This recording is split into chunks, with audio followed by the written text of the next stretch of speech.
తెలుగు జాతికి వెలుగు దీపం మహనీయుడు శ్రీ పొట్టి శ్రీరాములు గారు అన్నారు మంత్రి నారా లోకేష్. తన ప్రాణత్యాగంతో కోట్లాది తెలుగు వారికి దారి చూపిన వ్యక్తి పొట్టి శ్రీరాములని, అలాంటి మహనీయుని పేరిట స్మృతివనం ఏర్పాటుకు అన్ని విధాలా సహకరిస్తానని మంత్రి నారా లోకేష్ పేర్కొన్నారు. కూటమి ప్రభుత్వం అమరజీవి పొట్టి శ్రీరాములు మెమోరియల్ ట్రస్ట్ సంయుక్త ఆధ్వర్యంలో అమరావతిలోని తుళ్లూరు పెదపరిమి మధ్య ప్రభుత్వం కేటాయించి 6.8 ఎకరాల విస్తీర్ణంలో 58 అడుగుల పొట్టి శ్రీరాములు కాంస్య విగ్రహంతో పాటు ఆడిటోరియం, స్మృతివనం నిర్మాణానికి మంత్రి నారా లోకేష్ శంకుస్థాపన చేశారు. అనంతరం అమరజీవి పొట్టి శ్రీరాములు విగ్రహానికి పూలమాల వేసి ఘనంగా నివాళులు అర్పించారు. కార్యక్రమంలో జ్యోతి ప్రజ్వలన చేసి పొట్టి శ్రీరాములపై రూపొందించిన ఏవిని వీక్షించారు. ఈ సందర్భంగా నిర్వహించిన బహిరంగ సభలో మంత్రి లోకేష్ మాట్లాడుతూ, వాసవి మాతాకి జై, మహాత్మా గాంధీ దేశానికి స్వాతంత్రం సాధిస్తే పొట్టి శ్రీరాములు తెలుగు జాతికి గుర్తింపు సాధించిన వ్యక్తి. గాంధీని ఫాదర్ ఆఫ్ నేషన్ అంటే పొట్టి శ్రీరాములని ఫాదర్ ఆఫ్ లింగ్విస్టిక్ స్టేట్స్ అంటారు. కొన్ని దీపాలు వెలుగునిస్తాయి, కొన్ని దీపాలు దారి చూపిస్తాయి. ప్రాణత్యాగంతో కోట్లాది తెలుగు ప్రజలకు దారి చూపించిన దీపం పొట్టి శ్రీరాములు. ఈ రోజు ఆయన 58 అడుగుల విగ్రహం ఏర్పాటుకు శంకుస్థాపన చేసుకున్నాం. విగ్రహంతో పాటు ఆడిటోరియం, మెమోరియల్, మ్యూజియం, మినీ థియేటర్ను 6.8 ఎకరాల్లో మన అమరావతి ప్రజా రాజధానిలో ఏర్పాటు చేసుకోనున్నామని లోకేష్ వివరించారు. కేవలం విగ్రహం ఏర్పాటే కాదు, ప్రాజెక్టు పూర్తి చేసే బాధ్యత తీసుకోవాలని డూండి రాకేష్ను కోరుతున్నా. 58 అడుగుల విగ్రహం ఎందుకని చాలా మంది అనుకోవచ్చు. దీని వెనుక చరిత్ర ఉంది. పొట్టి శ్రీరాములు భాషా ప్రయుక్త రాష్ట్రం కోసం 58 రోజుల పాటు అమరణ నిరాహార దీక్ష చేపట్టారు. ఆయన ప్రాణత్యాగం వల్లే ఆవిర్భవించింది. దీంతో పాటు నెహ్రూ ఫజల్ ఆలీ కమిషన్ ఏర్పాటు చేశారు. ఆ కమిషన్ వల్ల తమిళనాడు, కేరళ, కర్ణాటక, మహారాష్ట్ర, గుజరాత్ రాష్ట్రాలు ఏర్పడ్డాయి. పొట్టి శ్రీరాములు త్యాగం వల్ల ఒక ఆంధ్ర రాష్ట్రమే కాదు, భాషా ప్రయుక్త రాష్ట్రాలు దేశంలో ఏర్పడ్డాయని మంత్రి లోకేష్ ఉద్ఘాటించారు. పొట్టి శ్రీరాములు ఆమరణ నిరాహార దీక్షతో దేశంలోనే పెను మార్పులు సంభవించాయి. ఆయన కేవలం భాషా ప్రయుక్త రాష్ట్రాల కోసమే పోరాడలేదు, సమాజంలో మార్పు కోసం అహర్నిశాలు పోరాడారు. దళిత సోదరులు ఆలయ ప్రవేశం కోసం పోరాడారు. వివిధ సామాజిక అంశాలపై 5 సార్లు నిరాహార దీక్షలు చేశారు. ఆయన ఏకంగా సబర్మతి ఆశ్రమానికి వెళ్లి గాంధీ తాత దగ్గర నుంచి అహింసను ఆయుధంగా చేసుకున్నారు.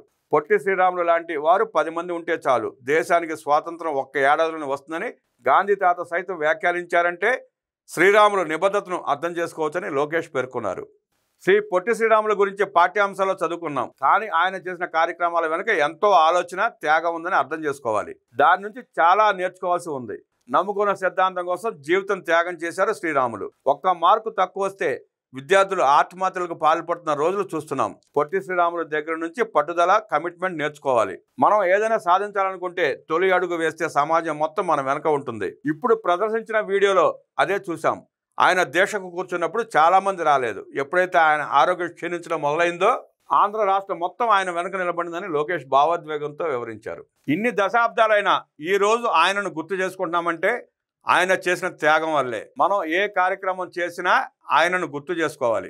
ఆయనను స్ఫూర్తిగా తీసుకుని మనం అనుకున్నది సాధించాలి. పొట్టి శ్రీరాముల గురించి మాట్లాడుకుంటున్నప్పుడు ఆర్య వయసు సామాజిక వర్గం నుంచి కొణిజేటి రోసయ్య నాకు గుర్తుకు వస్తారు. రోసయ్య తాత ఎప్పుడైతే గవర్నర్ అయ్యారో ఏడాదికి ఒకసారి ఆయనతో మాట్లాడేవాడిని. రాజకీయాల్లో మీరు లేని లోటు తెలుస్తోందని ఆయనతో చెప్పా. మిమ్మల్ని చూసి పెరిగానని, ఏ విధంగా అసెంబ్లీలో పోరాడారో, రాజశేఖర రెడ్డికి చంద్రబాబుకు మధ్య యుద్ధం జరుగుతుందంటే ఒక్క మాటతో దాన్ని తలబరిచేవారు మీరు. అది మీ గొప్పతనం ఇప్పుడే రాజకీయాల్లో లేకుండా పోయిందని ఎన్నోసార్లు చెప్పానంటూ లోకేష్ గడిచిన జ్ఞాపకాలను గుర్తు చేసుకున్నారు. రాష్ట్రం కోసం చాలా మంది పనిచేశారు. వారిని మనం గుర్తు చేసుకోవాల్సిన అవసరం ఉంది.